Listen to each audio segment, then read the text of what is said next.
शांत हो आकाश तो उड़े पतंगो बेशुमार शून्य किंतु आंधियों પણ જગે ને એ જિંદગી આજે આપણે એવી જ એક જિંદગીના સ્મરણો સિંચવા છે કે જે આંધિયોમાં પણ એવી ખુમારીથી જીવે છે કે આજે પણ તેની બુલંદીઓ વર્તાય છે ધ્રુવના તાલાની માફક અવિચાય છે એક આદર્શ સત્યાગ્રહી શ્વેતકાંતિની ગંગોત્રી ધૈર્યવાન શૌર્યવાન વીર પુરુષ લોહ પુરુષ ભારતના ભાગ્ય વિધાતા અગણિત શબ્દોથી નવાજીને તો આ શબ્દો પણ ટૂંકા પડે ને આ સમય પણ કે જેમણે પોતાની નાનકડી જિંદગીમાં પણ એટલા મહાન કાર્યો કર્યા છે કે આજે પણ આઝાદીના આટલા વર્ષો પછી પણ આપણે તેને યાદ કરીએ છીએ એવું ઝવેર રત્ન એટલે સરદાર વલ્લભભાઈ પટેલ સરદાર વલ્લભભાઈ પટેલનો જન્મ 31 ઓક્ટોબર 1875 ના રોજ કરમસદ ગામમાં થયો હતો તેમની શિક્ષા મુખ્યત્વે સ્વ અભ્યાસથી થઈ હતી તેઓ બેઝિકલી એક વકીલ હતા તેમના વકીલાતના કાર્ય દરમિયાન તેઓ મહાત્મા ગાંધીજીના કામ અને વિચારથી ઘણા પ્રભાવિત થયા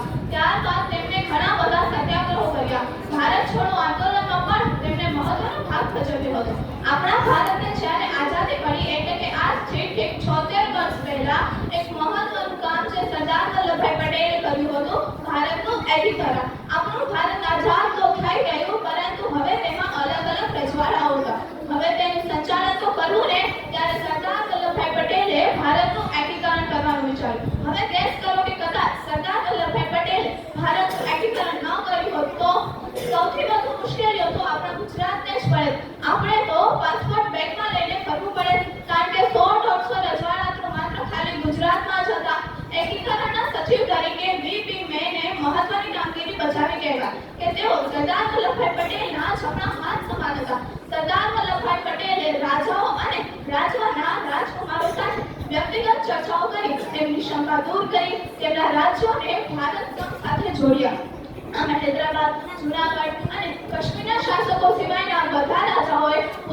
જોડાણ ખત પર હસ્તાક્ષર કરી પોતાના રાજ્યોને રિયાસત સ્વરૂપ ભારત સંઘ સાથે જોડાણ કર્યું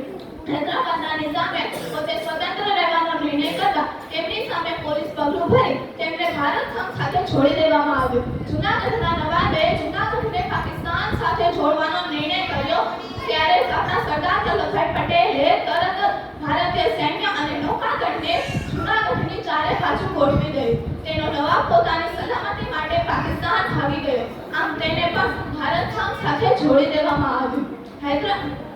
હવે રહી વાત કાશ્મીરની તો બન્યું એવું કે કાશ્મીરના મહારાજા હરિસિંહ ડોગરા ખુદ મૂંઝવણમાં હતા કારણ કે તેમણે જોડાણ ખત પર હસ્તાક્ષર કરી નહોતી આ દરમિયાન તકનો લાભ ઉઠાવી પાકિસ્તાનીઓએ કાશ્મીર પર હુમલો કર્યો અને તે સમયે રાજા હરિસિંહે ડોગરાએ ભારતીય સૈન્યની મદદ માંગી ત્યારે આપણા સરદાર વલ્લભભાઈ પટેલે તેમને જોડાણ ખત પર હસ્તાક્ષર કરવાનું કહ્યું અને રાજાએ પણ તાબડતોબ સહી કરી આપી પરંતુ ત્યાં સુધીમાં પાકિસ્તાનીઓ કાશ્મીરના ત્રીજા ભાગ પર પોતાનો કબજો જમાવી બેઠા હતા ત્યારથી લઈને આજ સુધી તેઓ એમ જ સમજે છે કે કાશ્મીર તેનું છે પરંતુ ખરેખર કાશ્મીરનું જોડાણ ભારત સંઘ સાથે થયું છે તેને વિશિષ્ટ રાષ્ટ્રનો દરજ્જો આર્ટિકલ 370 ની કલમ દ્વારા પણ આપવામાં આવ્યો છે જ્યારે આ કલમ લાગુ થઈ ત્યારે ઘણા વિવાદો થયા એટલે સરદાર વલ્લભભાઈ પટેલે જ્યારે આ કલમ લાગુ કરાવી ત્યારે તેમાં લખાયું કે સરકારી છે ત્યારે આ કલમ રદ કરી શકે છે હવે આઈ થિંક મારે આર્ટિકલ 370 વિશે વધુ કહેવું નહીં પડે કારણ કે તમે આ એક મૂવી છે એનું નામ આર્ટિકલ 370 છે